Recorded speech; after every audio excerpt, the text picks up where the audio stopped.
السلام علیکم فرینڈز، میرا نام ہے ایان اور آپ دیکھ رہے ہیں world of info T V. حضرت عیسیٰ علیہ السلام اللہ پاک کے جلیل القدر پیغمبروں میں سے ہیں۔ جس طرح رسول صلی اللہ علیہ وآلہ وسلم خاتم الانبیاء ہیں، اسی طرح حضرت عیسیٰ علیہ السلام خاتم الانبیاء بنی اسرائیل ہیں، یعنی آپ بنی اسرائیل قوم کے آخری نبی ہیں۔ حضرت عیسیٰ علیہ السلام اور حضور صلی اللہ علیہ وآلہ وسلم کی نبوت کے درمیان 500 سال کا عرصہ ہے، جس دوران دنیا میں اور کوئی نبی تشریف نہیں لایا۔ حضرت موسیٰ علیہ السلام کی وفات کے بعد بنی اسرائیل نے توریت میں خود سے کئی گمراہ کن باتیں شامل کر لیں اور راہ راست سے ہٹ گئے، تو اللہ پاک نے حضرت عیسیٰ علیہ السلام کو انجیل عطا فرما کر ان کی ہدایت اور رہنمائی کے لیے بھیجا۔ بنی اسرائیل میں عمران بن ہاشم ایک نہایت ہی نیک اور عبادت گزار شخص تھے۔ آپ کی اسی عبادت گزاری کی وجہ سے نماز کی امامت بھی آپ ہی کے سپرد تھی۔ ان کی بیوی ثنا بھی ایک نیک اور پارسا عورت تھی۔ آپ دونوں میاں بیوی حضرت سلیمان بن داؤد کی نسل میں سے تھے۔ حضرت عمران صاحب اولاد نہیں تھے۔ ان کی بیوی ثنا کی بہت خواہش تھی کہ ان کے ہاں اولاد ہو، اس لیے وہ ہر وقت بارگاہ الہی میں دعا کرتی رہتی تھیں اور قبولیت کی منتظر رہتیں۔ ایک روز آپ اپنے مکان کے صحن میں بیٹھی تھیں کہ ایک پرندہ اپنے بچے کو چونچ سے خوراک دے رہا تھا۔ یہ نظارہ دیکھ کر آپ کے دل میں بچے کے لیے شدید خواہش پیدا ہوئی، اور اسی حالت میں آپ نے اللہ پاک سے دعا کے لیے ہاتھ اٹھا لیے۔ دل سے نکلی دعا نے قبولیت کا جامہ پہنا۔ پھر آپ نے تھوڑے عرصے بعد محسوس کیا کہ آپ امید سے ہیں۔ صاحب اولاد ہونے کے احساس سے آپ اس قدر خوش ہوئیں کہ آپ نے پختہ ارادہ کر لیا کہ جو بچہ پیدا ہوگا اسے مسجد اقصیٰ کی خدمت کے لیے وقف کر دوں گی۔ بچے کی پیدائش سے پہلے ہی آپ کے خاوند حضرت عمران کا انتقال ہو گیا۔ جب بچے کی ولادت کا وقت آن پہنچا تو پتہ چلا کہ آپ نے ایک لڑکی کو جنم دیا ہے۔ جہاں تک اولاد کا تعلق ہے، آپ لڑکی کی پیدائش سے ہی بہت خوش تھیں، مگر آپ کو افسوس اس بات پر ہوا کہ شاید اب آپ کی نظر پوری نہ ہو سکے گی، کیونکہ یہ لڑکی بھلا مسجد اقصیٰ کی کیا خدمت کر سکے گی۔ لیکن اللہ تعالیٰ نے لڑکی پیدا ہونے کی وجہ سے آپ کو جو ملال ہوا تھا وہ یہ کہہ کر ختم کر دیا کہ ہم نے تیری اس لڑکی کو ہی قبول کر لیا۔ اس کی وجہ سے تمہارا خاوند بھی معزز اور مبارک قرار پایا۔ چنانچہ ثنا نے اس لڑکی کا نام مریم رکھا اور اللہ پاک سے عرض کی، اور میں اس مریم کو اور اس کی اولاد کو شیطان کے فتنے سے تیری پناہ میں دیتی ہوں۔ قرآن کریم میں اللہ تعالیٰ نے ارشاد فرمایا، پس مریم کو اس کے پروردگار نے بہت اچھی طرح قبول فرمایا اور اس کی نشو و نما بہت اچھے طریقے پر کی، اور زکریہ علیہ السلام کو ان کا نگران بنایا۔ حضرت مریم جب شعور کو پہنچی تو سوال پیدا ہوا، مقدس ہیکل کی یہ عمارت کس کے سپرد کی جائے؟ کچھ لوگوں کی خواہش تھی کہ ہیکل سلیمانی کو حضرت مریم کے سپرد کر دیا جائے، لیکن فیصلہ حضرت زکریہ علیہ السلام کے حق میں ہوا، کیونکہ حضرت مریم کی خالہ حضرت زکریہ علیہ السلام کے نکاح میں تھیں، لہٰذا آپ کو حضرت زکریہ علیہ السلام کے سپرد کر دیا گیا۔ حضرت زکریہ علیہ السلام نے حضرت مریم کے صنفی احترامات کا لحاظ کرتے ہوئے ہیکل سلیمانی کے پاس ان کے لیے ایک حجرہ مخصوص کر دیا تاکہ وہ وہاں رہ کر عبادت الہی میں اپنا وقت گزار سکیں۔ حضرت مریم شب و روز عبادت الہی میں اور ہیکل سلیمانی کی خدمت میں مشغول رہتیں، یہاں تک کہ وہ بنی اسرائیل میں تقویٰ اور عبادت گزاری کی مثال بن گئیں۔ بنی اسرائیل میں آپ کے نیک ہونے کی مثال دی جاتی۔ حضرت زکریہ علیہ السلام جب کبھی ان کے حجرے میں تشریف لے جاتے تو آپ کے پاس اکثر بے موسمی پھل ہوتے۔ جب حضرت زکریہ ان سے اس بارے میں دریافت کرتے تو آپ کہتی کہ میرے پروردگار کا مجھ پر فضل ہے، وہ جس کو چاہتا ہے بے گمان رزق پہنچاتا ہے۔ چنانچہ حضرت زکریہ علیہ السلام سمجھ گئے کہ خدا کے ہاں مریم کا خاص مقام اور مرتبہ ہے۔ اس کا ذکر بھی قرآن میں کچھ یوں بیان ہوتا ہے، اے پیغمبر وہ وقت یاد کیجئے جب فرشتے نے کہا کہ اے مریم بلا شبہ خدا نے تجھ کو بزرگی دی ہے اور پاک کیا ہے اور دنیا کی عورتوں کو تجھ پر برگزیدہ کیا۔ اے مریم اپنے پروردگار کے سامنے جھک جاؤ اور سجدہ ریز ہو جاؤ اور نماز ادا کرنے والوں کے ساتھ نماز ادا کر۔ اللہ تعالیٰ نے حضرت مریم کو بغیر کسی استثناء کے کائنات کی تمام عورتوں پر برتری اور فضیلت عطا فرمائی، کیونکہ وہ عنقریب کسی مرد کے ہاتھ لگائے بغیر حضرت عیسیٰ جیسے جلیل القدر پیغمبر کی والدہ کا شرف حاصل کرنے والی تھیں۔ یک روز آپ حسب معمول عبادت میں مصروف تھیں اور گوشہ تنہائی میں بیٹھی تھیں کہ اچانک حضرت جبرائیل انسانی شکل میں ظاہر ہوئے۔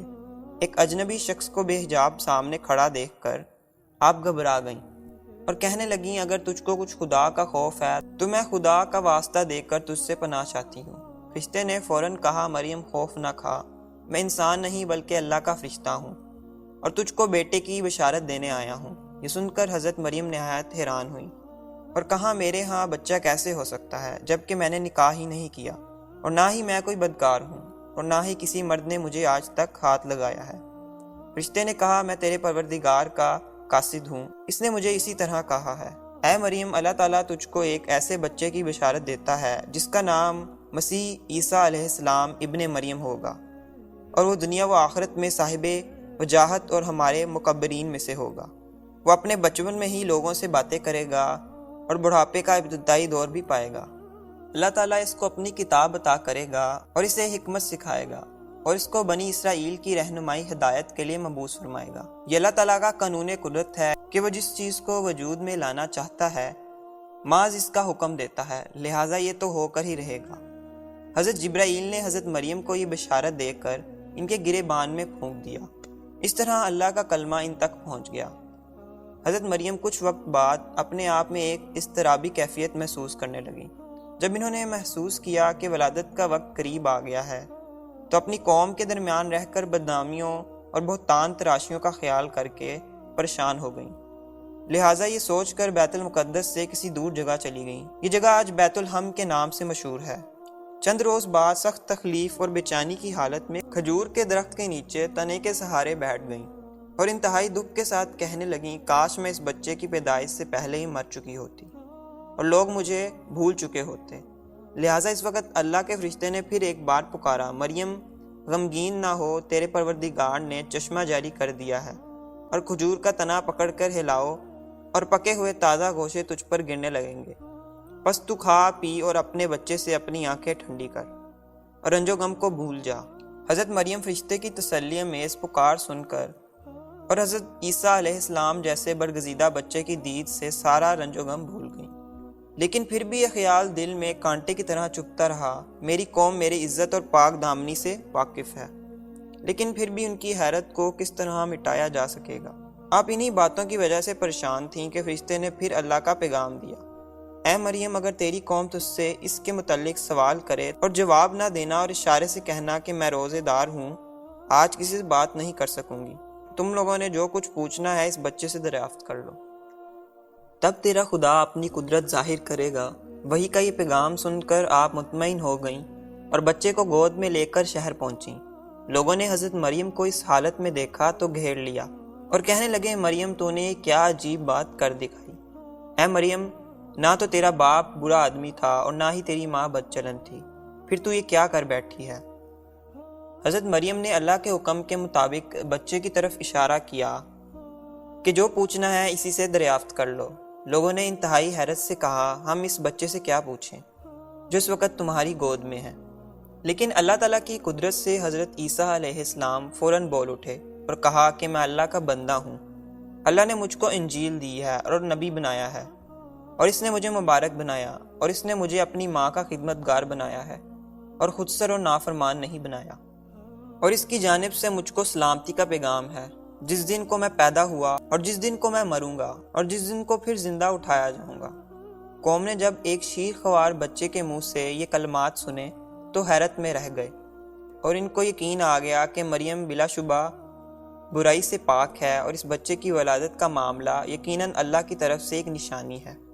حضرت عیسیٰ علیہ السلام کے بغیر باپ کی پیدائش ایسی خبر نہیں تھی کہ جو پوشیدہ رہتی، لہٰذا دور دور تک اس واقعے کے چرچے ہونے لگے، لہٰذا کسی نے آپ کے وجود کو سعادت اور کسی نے فعال بد جانا۔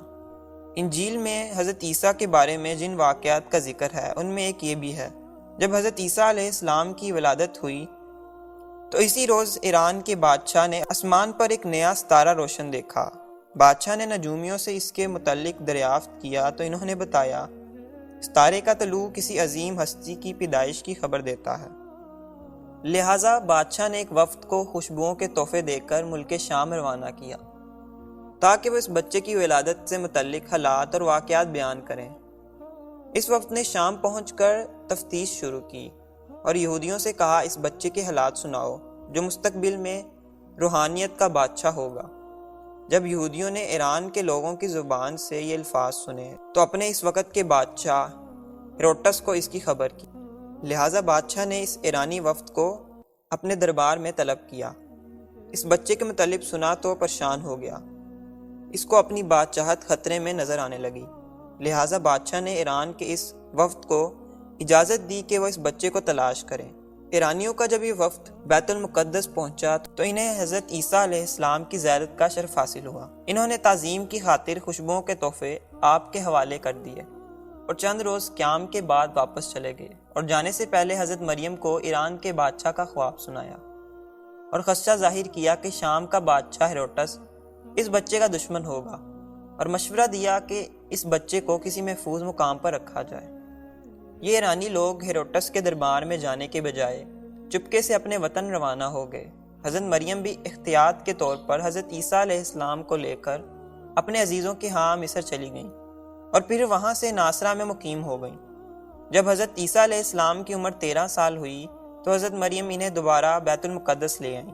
یہ وقت گزرتا گیا اور وہ وقت بھی آن پہنچا کہ جس روز اس مبارک بچے نے لوگوں کے سامنے اعلان کیا کہ وہ خدا کا رسول اور پیغمبر ہے اور مخلوق کی ہدایت اور رہنمائی کے لیے اسے اللہ تعالیٰ کی طرف سے مبعوث کیا گیا ہے۔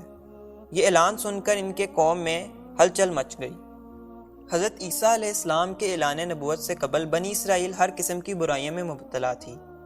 وہ ہر قسم کی برائیوں کا مرکز بن چکے تھے، حتیٰ کہ اپنی ہی قوم کے پیغمبروں کو قتل کرنے پر راضی ہو گئے تھے۔ جس طرح سے حضرت یحییٰ علیہ السلام کا صفاقانہ قتل بادشاہ ہیروڈٹس نے ان کی قوم بنی اسرائیل کے سامنے کیا۔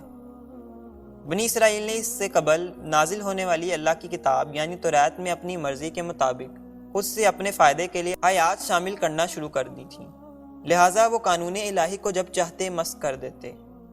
ایسے تاریخی حالات میں حضرت عیسیٰ علیہ السلام حق کی آواز بن کر آئے اور اپنی صداقت اور حقانیت نور سے دنیا بنی اسرائیل کے مشرکانہ حرکات اور اعمال کو درست کرنے کی کوشش شروع کر دی۔ جہاں اللہ تعالیٰ نے حضرت عیسیٰ علیہ السلام کو انجیل کی حکمت سے نوازا اور زمانہ کے مخصوص حالات کے مطابق چند ناقابل یقین معجزات بھی عطا کیے۔ ان میں سے چند معجزات کا ذکر قرآن مجید نے کچھ یوں فرمایا ہے، یعنی خدا کے حکم سے مردوں کو زندہ کرنا، پیدائشی نابینا اور کوڑی کے مریضوں کو تندرست کر دینا، مٹی سے پرندہ بنانا پھر پھونک مار کر اسے زندہ کر دینا۔ اس کے علاوہ آپ یہ بھی بتا دیتے کہ اس نے کیا کھایا اور کیا خرچ کیا اور گھر میں کیا چھوڑا۔ حضرت عیسیٰ علیہ السلام مخالفین کی ارزہ سرائیوں کے باوجود اپنے نبوت کے فرائض میں مشغول رہتے اور دن رات بنی اسرائیل کی آبادیوں اور بستیوں میں اللہ کا پیغام پہنچاتے۔ اللہ تعالیٰ کے ان احکامات کی برکت سے سرکش اور باغی انسانوں کی اس بھیڑ میں بھی ایسی نیک روحیں بھی نکل آئیں جنہوں نے دین حق کو قبول کیا اور کاروان اسلام میں داخل ہو گئے اور اس کی سربلندی کے لیے جان و مال کی بازی لگا دی۔ حضرت عیسیٰ علیہ السلام کے حواری بیشتر غریب اور مزدور طبقہ میں سے تھے۔ حضرت عیسیٰ علیہ السلام نے نہ شادی کی اور نہ ہی بود و باش کے لیے گھر بنایا۔ وہ شہر شہر گاؤں گاؤں خدا کا پیغام پہنچاتے۔ جب رات آن پہنچتی تو وہیں پر بغیر کسی سر و سامان کے لیٹ کر رات بسر کر لیتے۔